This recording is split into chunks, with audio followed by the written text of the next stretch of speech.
Welcome to VSB After the Bell. I'm your host, Gianna Chell. With deep gratitude and respect, we are honored to be learning and unlearning on the ancestral and unceded lands of the Hamathquiam, Skohomish Ohomeom, and Tsleil-Waututh nations. The Vancouver School Board is among the most diverse school systems in Canada, with an annual enrollment of approximately 50,000 students from kindergarten to grade 12 and adult education students. The BC curriculum outlines 3 core competencies students need to be deep, lifelong learners. These are communications, thinking, as well as personal and social. To a degree, these are pretty abstract terms that we do every day anyways. Unlike math, science, English, and social studies, subjects we are used to hearing about when referring to learning in schools, the shift in today's education focuses on concepts instead of content, on how to learn rather what is learned, and on developing critical thinking skills in place of memorization. Really, it's about hands-on experiential learning. So the core competencies of communication, thinking, as well as personal and social, while may seem rudimentary, it serves as the building blocks for a lifelong learner. So how do we integrate these core competencies with traditional subjects? Here to give us some insight is Mike Hengeveld, a teacher at Templeton Secondary who leads a project-based class. Mike is also one of 3 teachers who's been leading ADST, also known as Applied Design Skills and Technology workshops for elementary teachers. Similar to STEM or STEAM, ADST is a new way of teaching as part of the 2016 BC curriculum, promoting critical thinking, problem solving, and creativity in the classroom. Thanks so much for joining me today, Mike. And for our listeners, could you please tell us a little about yourself? My name is Mike Hengeveld. I'm an educator in the Vancouver School Board. I've been teaching here since the year 2000, so this is year 24. My teaching background is math and physics, and I teach at Templeton Secondary. Wow, almost a 24-year-long career going on 25. Okay, so I talked about core competencies earlier in the introduction. How are you teaching that in schools, and what does that look like in the classroom? So core competencies, we were super excited to see that shift in the curriculum a number of years ago. And really, I think the idea for us is all that stuff is done through projects. So the way we're going to teach people how to do stuff is kind of an apprenticeship model where you go, if you're going to want to behave like an engineer or a scientist, we're going to get you to do that stuff in the context of a project. And that's how you're going to show, me that you know how to use instruments and how to write lab reports and how to present stuff to people. So all of that stuff is done through projects. Can you give an example of what a project you did with a classroom and what that looked like and what they learned? Yeah, for sure. I just picking anything at random. We do 6 projects a year with the students we have, and that's across 4 subjects. So the most recent, if I was just to pick, to be honest, the most recent one, the grade 11s and 12s were working on what we called Energy Locker. That was the name of the project. And the idea was climate change based. So we know that we need to move away from greenhouse gas emissions and things that create that kind of stuff. So we have to get off of fossil fuels. And so one of the complaints about renewables, especially intermittent renewables like solar and wind, is that they're not necessarily available when you need them. So one of the issues that we have as a globe transitioning away from fossil fuels is you have wind energy, you have solar energy, but how do you have that stuff when you need it? So there's a lot of different engineering firms working on storage solutions. So if it's windy and you have an excess of energy, what do you do with it? You have to have a way to store it. So that was the premise of the project that the kids were working on. So we gave them a solar panel and they had access to that for 5 minutes. They had to collect as much energy as they could, store it, and then say 5 hours later, release it and see how much they saved, you know what I mean, from an efficiency perspective, as an example of what people would do in real life. Very cool. So that was our most recent. And so you say, this touches on several subjects. So when I went to school, it was very clear there was the math class, there was the science class, there was the English class. how are classes structured now when you have this merger of subjects? Yeah, it's a super good question. The STEM acronym sort of says it all. It's science, math. So it'd be SMAT, which sounds terrible, right? So it's like science, math, engineering, and technology. So the courses, like what you would see on a transcript as a kid, would be you get credit for regular science, whatever grade you're in, regular math, whatever grade you're in, and then the ADST is that engineering piece or the tech piece. It depends on what grade you're in because we run like cohorts across all grades. So the kids will be in those 4 different courses, and that's their entire schedule. So they would have those 4 classes on their schedule, and all day they're working on projects. In the mornings, so for the first 2 blocks of the morning, they'd be working with, say, me. Right. And then in the afternoon, maybe with Miss Philibert Palmer or Mr. Jackson, depending what cohort they're in, because we have different years. And then maybe they'll be doing science and math of storing energy with me in the morning, and then actually building stuff in the afternoon with the other teacher. So a lot of collaboration between the teachers to make sure that you have one project, one goal everyone is working towards, rather than, when I went to biology class, it was very much just biology and then chemistry and, nothing really connected. Yeah. Well, so I mean, to that point, we have had students that get confused. They're like, is it math class now? It's like, no, it's like STEM class all the time class. So sometimes you might have a double lecture on math if the topic is complicated and we have to do some hard algebra. So I might be showing them some structures that fit that year's grade material for algebra because they need to use it to solve particular physics problems. And then I might do a double lecture of physics stuff in the morning, right? Or they're doing a lab. So it sort of depends, but there's not that sort of normal, the bell rings and your borders between the classes exist. Yeah. So it doesn't work in that fashion. But the bell does ring though. Yes, of course. Because the kids need break and we need breaks too. Right? But so the bell rings, but I would say sort of those traditional start-stop points for when things happen is not necessarily there at all. And sometimes we'll flip it because everybody in the teaching cohort, everyone in the teaching group who's doing it, we all have very similar credentials. So what ends up happening is sometimes I'll do the project stuff in the morning and so-and-so does something else in the afternoon. It depends on what the project demands at the time. Okay. So it's pretty flexible and super collaborative. It's a lot of fun. Very fluid. Yeah, big time. And then these are, standard classes. These are not special classes that you have to sign up for.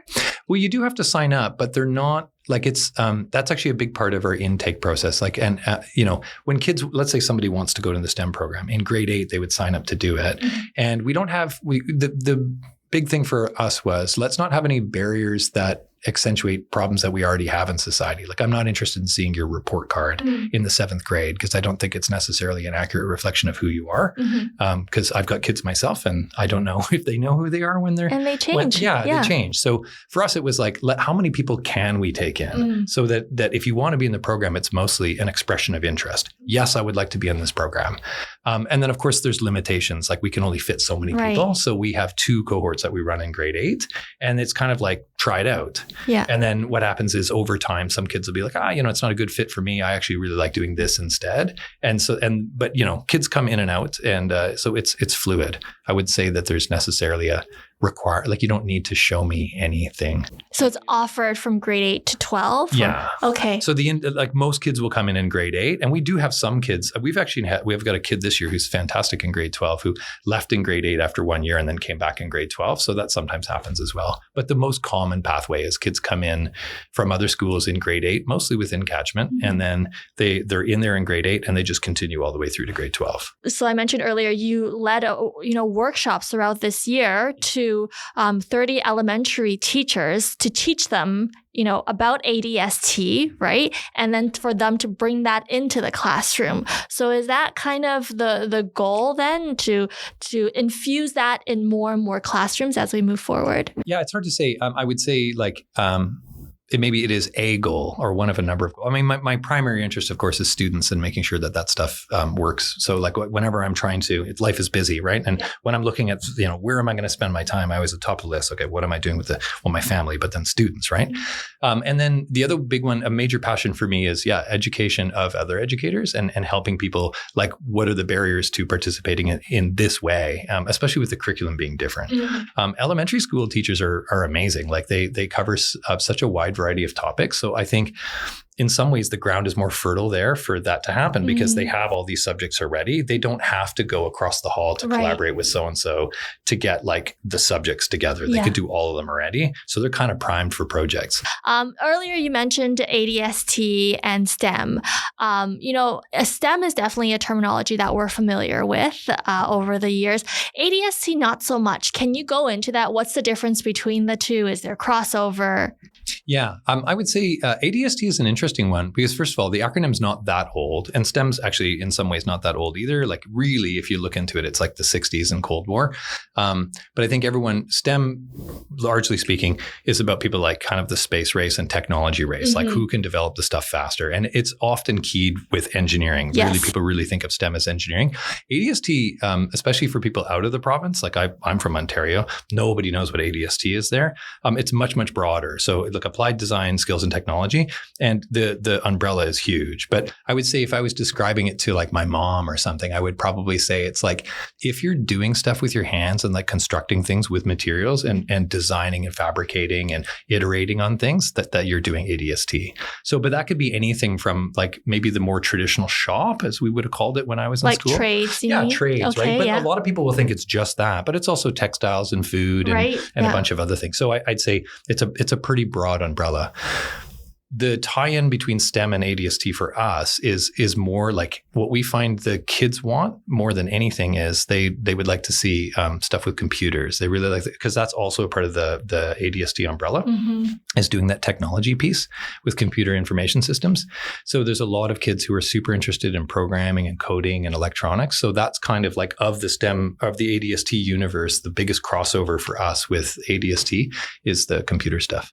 So would you say that ADST is the umbrella and then STEM is a category of ADST then? Yeah, I would say, STEM, of the subjects that come together to make STEM, I'd say that we borrow, like we have actually in some ways done just about everything. We've collaborated on a project with just about every different sort of sub-discipline of ADST, but mostly computer systems. I would say actually, if you want another example, just sort of like to sort of see where this goes, foods is fantastic. There's so many chances, especially in the junior grades, to do something with the foods teacher from ADST. Okay. So we've done projects, it's like things like trying to science your way to like the best cookies ever, right? Because well, why wouldn't you? First of all, kids love cookies. And it's like there is a lot of science in the making of that. Who doesn't love cookies? And everyone, that idea of the test kitchen, right? And there's a lot of, one of the other projects we did with grade 8s this year was pickling. So you're trying to, so you're working with how do we end up doing a thing where you're doing a safe foods process for pickling stuff and choosing the right vegetables and then looking at the different canning methods in terms of like technique, how do you do it, but also the science behind like why do we salt things and why do we heat things and why do we, right? Because you're trying to kill bacteria. Right. So sort of looking at the science of that as well. So they're learning about microscopes and vinegar and acid and, depriving the bacteria of oxygen, and it's good time. So are you mixing in chemistry then? Is that part of your, if we're talking about old subjects that we're used to hearing about, this would be the chemistry side of it. And they were also doing a business plan. So we were rolling in some financial math with that as well. So they had to build like a pickling empire. It was a lot of fun. It reeked like vinegar for a couple of days, but it was really, really fun. So if that gives an idea of sort of how you pull those together. That does sound very fun. And just, something that you can easily relate to, right? Because when you're doing math or when you're doing calculus, for example, like when are you really going to be using calculus in your day-to-day life when you can't really interpret it into what I will be using this complicated math for in my actual life? What are some of the challenges that you face when you're teaching this type of course? I would say, well, it would be on different levels. I guess let's say if we were to let's go inside out. I think if you start with the students, sometimes students have a hard time, like they kind of just want to be told what to do. Do you know what I mean? Because the critical thinking is actually, it's hard work. Yeah. So if what you do is you present them with a problem and they're just like, can't you just tell me what to do? Like, I'll just do the worksheet. Do you know what I mean? Give me the worksheet and I'll put in the work. Like, tell me what to do, boss, and I'll go. And it's not really designed like that. So sometimes you'll get students, particularly if they're new to the program, they misunderstand that. So it's not the same as sitting on your hands, but it is a little bit of just like looking around and waiting to be told, like, this is the task, here's how you do it, and then go do it. So that can be a problem at the student level. At a challenge at the teaching level is trying to find somebody who's that comfortable. It can feel a little like heresy to kind of step away from the way that you were used to being taught.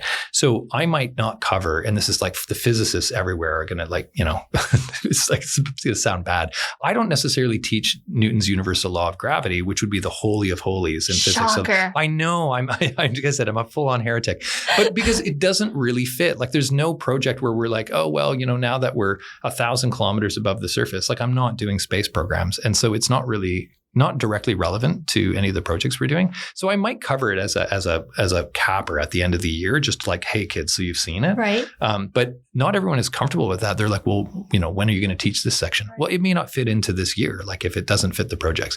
So sometimes teachers are uncomfortable with that kind of stepping out of, I don't want to say a routine, but just this kind of like fidelity to covering certain topics. And that can be hard. Yeah. I mean, is there a checklist in the curriculum that you have to meet and you have to talk about? No. It's very fluid. No. One of the things that I found was really interesting is way back when we were in conception mode, we started in 2014, we had a good chance to talk to a number of Ministry of Education folks who were super supportive of like, don't forget the curriculum is the vehicle for learning kind of like how to do stuff. If you need to pick this topic or that topic, that's fine. But don't worry too much about checking topics. And you can see that reflected in the curriculum as well. Like they're really like, these are the kind of core attitudes and skills we want you to learn. These are the vehicles that you could use or we would suggest to use so that you kind of have like a balanced diet of knowledge. But there's no hard and fast rule. So you teach project-based learning. Are there exams at the end?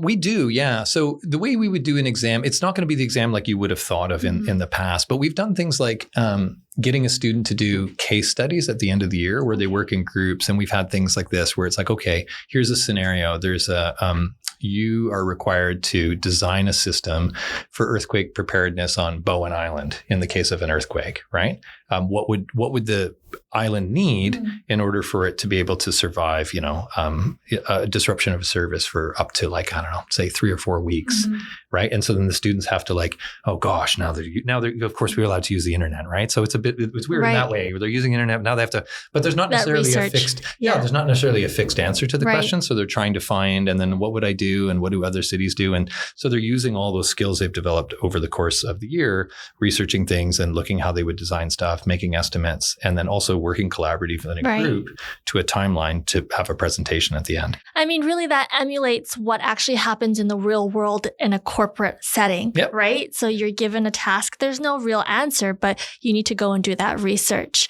Do you find the transition for students who are going into post-secondary then harder because there's still tests in post-secondary?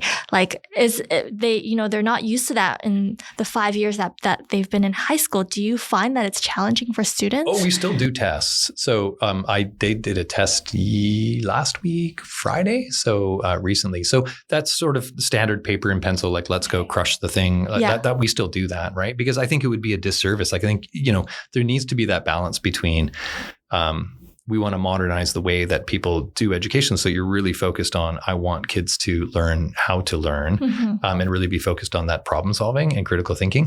But also like you can't hamstring them so when they arrive, it's like, I've never done a test before. Yeah. So we definitely need to make sure that they have that sort of core skill down, even if it's not necessarily the best way to find out what someone knows. It's not totally invalid. And so they're on their 8th test next week. Okay. So a good mixture of both. Speaking about students, we had the opportunity to visit Templeton and speak with someone currently in your STEM program. So let's have a listen to our conversation with grade 12 student Stephen as he shares his experience, successes, and challenges, and what he enjoys most about the program. My name is Stephen. I'm in grade 12 and I'm in Templeton Secondary School, a part of the STEM program.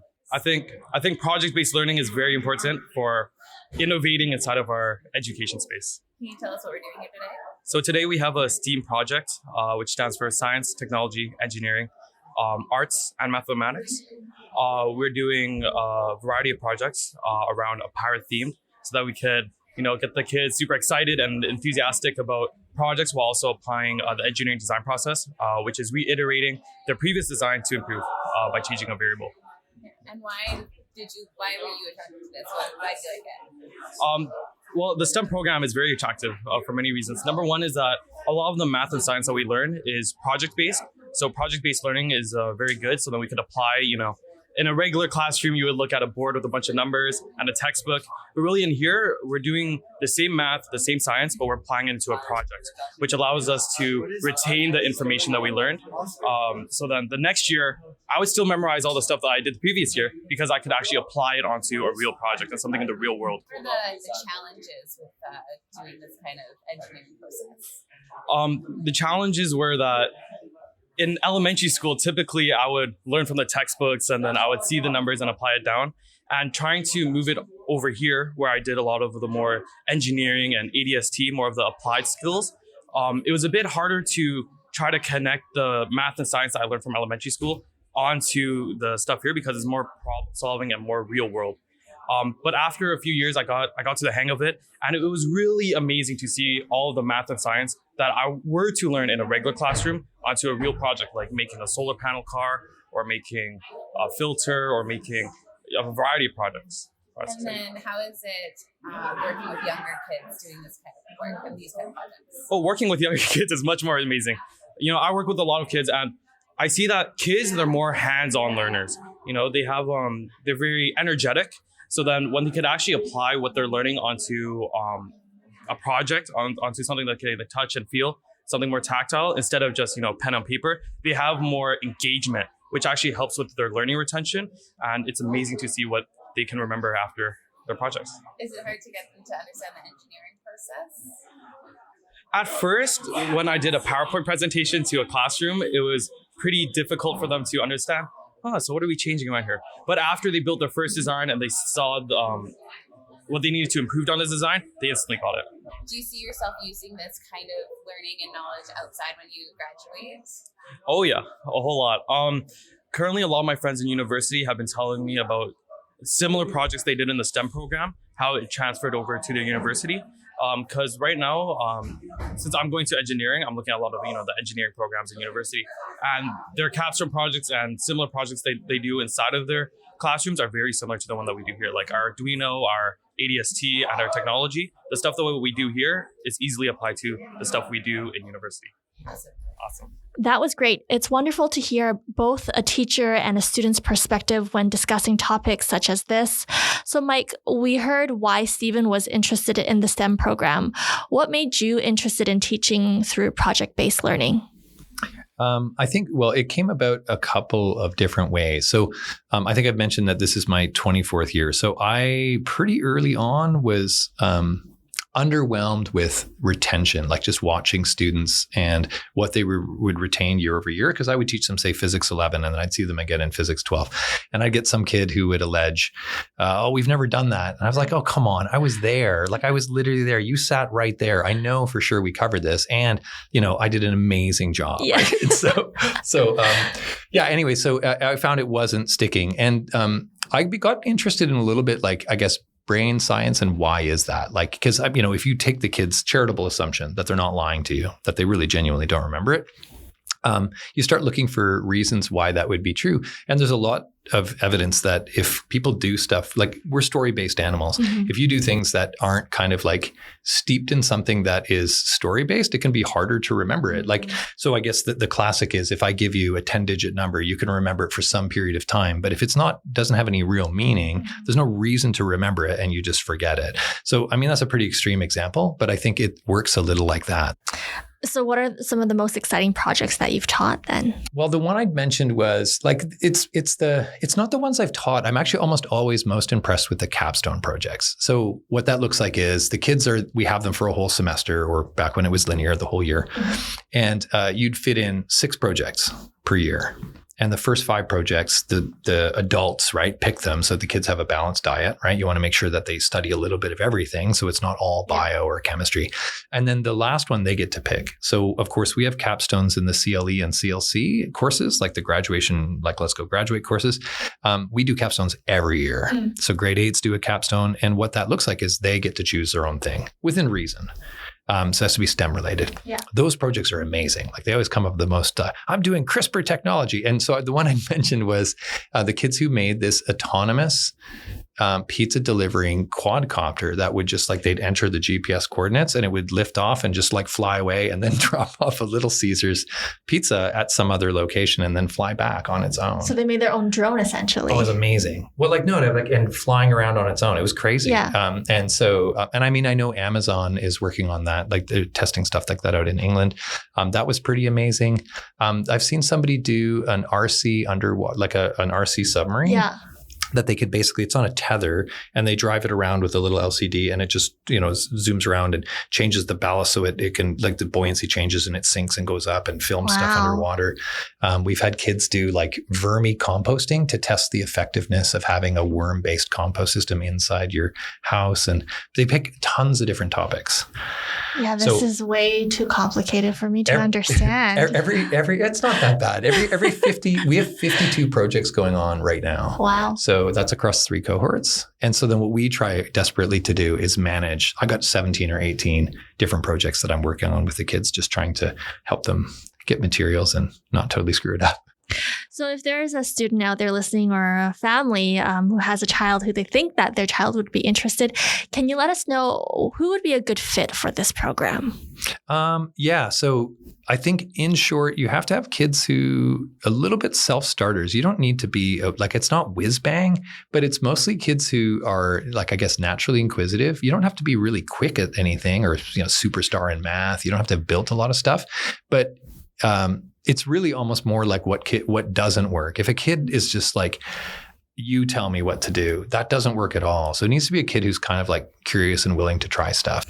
If it's a kid who says, you tell me what to do, but the parent wants them to have more critical thinking skills. Yeah. Do you think, would you recommend for that child to come into this class anyways and build those critical thinking skills? For sure. Well, we get that, right? Part of the running the 2 cohorts in grade 8 is that it gives kids an opportunity. Because, I mean, let's face it, it's like, this is how gifts are bought at that age too, right? The kids don't have credit cards, right? So the parents are making the choices. Yeah. And so at the grade 8 level, I did that for my own kids. Like you talk to your kids, they're like, oh, maybe, I don't know. And they're so uncertain about everything.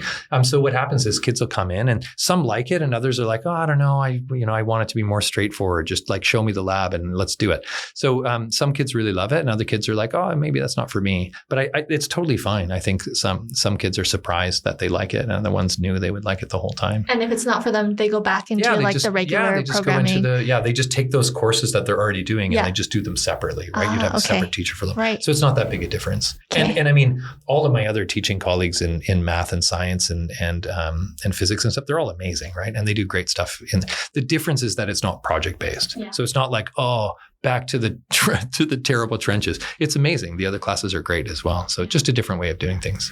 If someone was interested to learn more, where could they find more information about STEM or ADST or your program? TempletonSTEM.org. So that's one word, TempletonSTEM.org is where we have all the website with all the information around what courses you sign up for and what our philosophy is and past projects. And we have a huge YouTube channel with like 80, well, it probably should be more than that, given we do 52 projects a semester.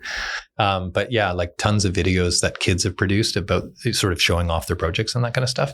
And we also have a year-end gala event at Templeton. That'll be on the 13th of June. That's a Thursday at 7:00. And that's at Templeton. And it's general audience. People can come and check the program out. For my money, that's the best because there kids are on stage. They're telling you about your projects. And then you go tour a gallery and it's like a science fair, only better. And the kids show off all the projects they've made. It's awesome. Well, Mike, it's been really, really interesting hearing you talk about how you teach your kids and what they're learning. It's great to get a firsthand look into some of the different learnings and teaching techniques happening within the district and understand how programs such as this can help support students develop a career path. Thank you so much for sharing your insights with us today. And to our listeners, we hope you enjoyed exploring project-based learning and its connection to STEM and ADST as much as we did. Okay, thanks. It's been a pleasure.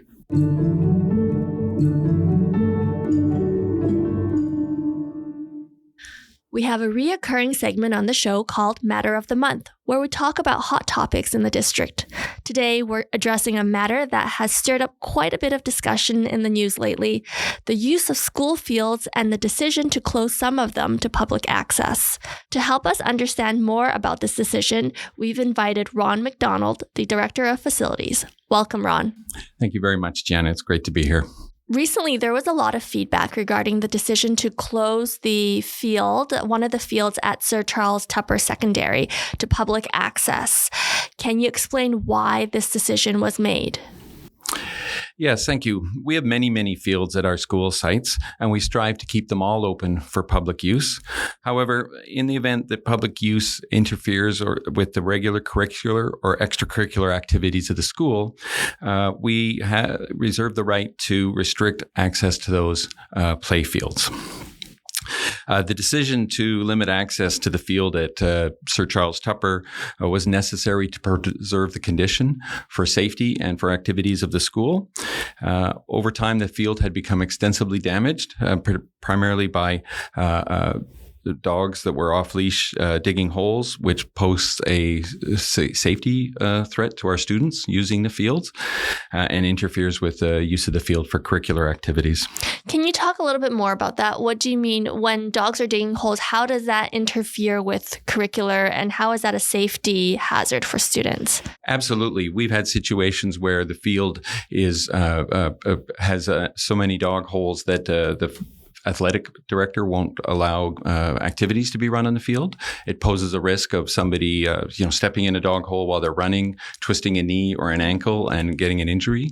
And obviously, as you can imagine, safety of our students is our primary concern with outdoor activities at our schools. Right. So it's a major tripping hazard, especially when students are running around and not focused on looking at the ground, rather maybe trying to catch a ball and, their eyes are preoccupied. Absolutely. We have a primary responsibility for the safety of our students. And so, why not fix the field and then reopen it to the public? Well, absolutely. That's what we do in most of our situations. When there is extensive wear or damage to the field, our grounds team will remediate the fields. Sometimes they're closed off temporarily, or sometimes we can just go and refill the dog holes or repair damage that's done by excessive use. But there are situations where the overuse outside of school hours becomes too much, and we are not able to maintain the field in a proper condition, and it's not able to rehabilitate. So in those situations, we've had to restrict access to some of our fields. But I've heard from, some comments that the public have made. They're taxpayers and they very much deserve access to these fields, and we shouldn't be closing them. So what's your comment towards that? Well, I can appreciate that.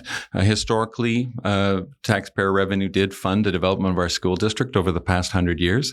But we have to understand our primary responsibility is to our students and for their safety. There are many other play fields that are available to be used, and we just ask people to abide by what we call the dog code at the school, which is that the dog should always be leashed, that owners should pick up the waste, and they should prevent their pets from digging holes or damaging the field. I also understand that, these fields, they're still owned and operated by VSB. So in a way, it is considered private property.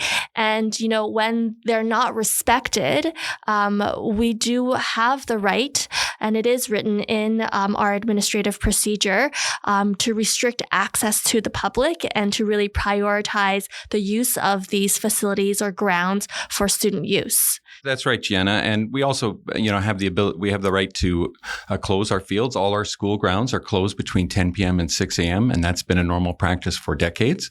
And that is, part of our ownership and responsibilities to those play fields in our school grounds is that we preserve their safe use for the students. So you talk about not picking up waste or digging holes because the dogs are not leashed. I mean, how bad is it in the district? We talked about Sir Charles Tupper. Are there other schools that are closed because, kids are either tripping due to the holes or, they're stepping in animal waste and then having to get cleaned up at the office, and no one really wants to step in that animal waste or roll around in it? Yeah, that's true, Gianna. We have a small number of fields. Again, we have over 110 facilities facility and location sites. And there's a small number, about a half dozen, where we've had to restrict or time control access to the fields in order to protect them. So Ron, when we do close a sports field or a play field, what's the response from the community? Well, I'll be quite honest in saying that the school communities have been appreciative of it because it improves the play field for themselves. We do have a small number of incidents where members of the community, who we don't know if they're associated with the school, have cut holes in the fences or cut off a lock to gain access to a school field, and that's really quite unfortunate because we want everyone to respect the property and all the community members to be able to enjoy our properties appropriately at all times.